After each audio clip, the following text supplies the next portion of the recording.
Essa é uma história real. Em agosto de 1966, dois homens subiram um morro em Niterói, no Rio de Janeiro. Eles carregavam capas de chuva, uma garrafa de água, um pacote de toalhas e algo muito estranho: máscaras feitas de chumbo.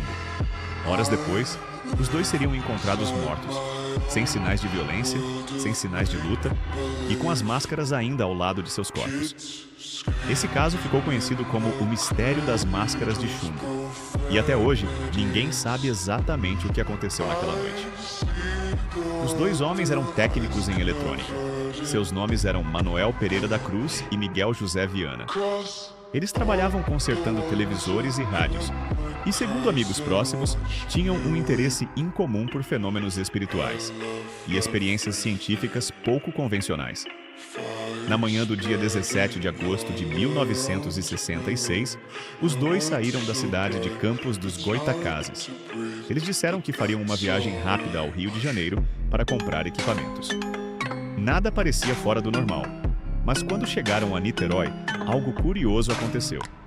Testemunhas disseram que os dois pareciam nervosos. Em uma loja, compraram capas de chuva, mesmo com o clima quente. Em outra loja, compraram uma garrafa de água. Depois seguiram em direção ao Morro do Vintém, um lugar isolado, coberto por vegetação e com vista para a cidade. Foi a última vez que alguém os viu com vida. 3 dias depois, um garoto que empinava pipa no morro encontrou algo estranho no meio do mato. 2 corpos, deitados lado a lado, vestindo ternos, cobertos pelas capas de chuva. Ao lado deles estavam as misteriosas máscaras de chumbo.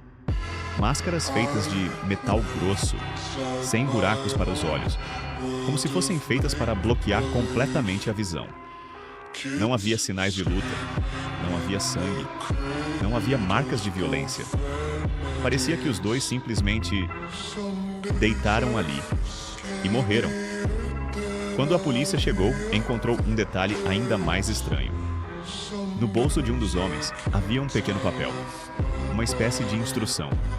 O bilhete dizia: 16h30 estar no local determinado.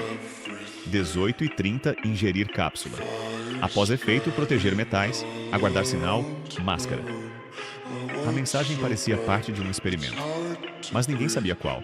A polícia tentou descobrir o que eram as cápsulas mencionadas no bilhete, mas nenhuma cápsula foi encontrada, nenhum recipiente, nenhum vestígio de substância.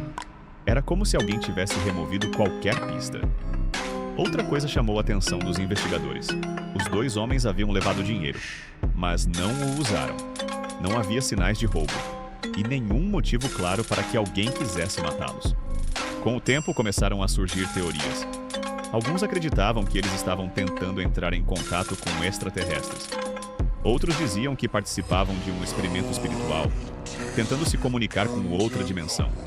Há quem diga que as máscaras de chumbo serviriam para proteger os olhos de uma luz extremamente forte. Talvez um tipo de radiação, talvez algo vindo do céu.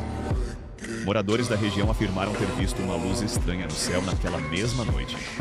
Mas esses relatos nunca foram confirmados, sem sinais de violência, sem veneno identificado, sem testemunhas confiáveis.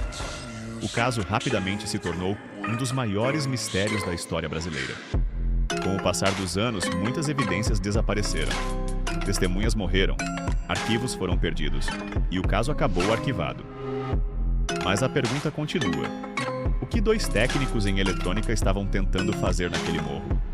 Que cápsula era aquela? E que sinal eles estavam esperando antes de colocar aquelas máscaras de chumbo? Talvez eles acreditassem que algo viria do céu. Talvez acreditassem que estavam prestes a testemunhar algo extraordinário. Ou talvez tenham se envolvido em algo muito mais perigoso do que imaginavam. Mais de meio século depois, o mistério das máscaras de chumbo continua sem resposta. E os 2 homens que subiram aquele morro talvez tenham levado o segredo com eles.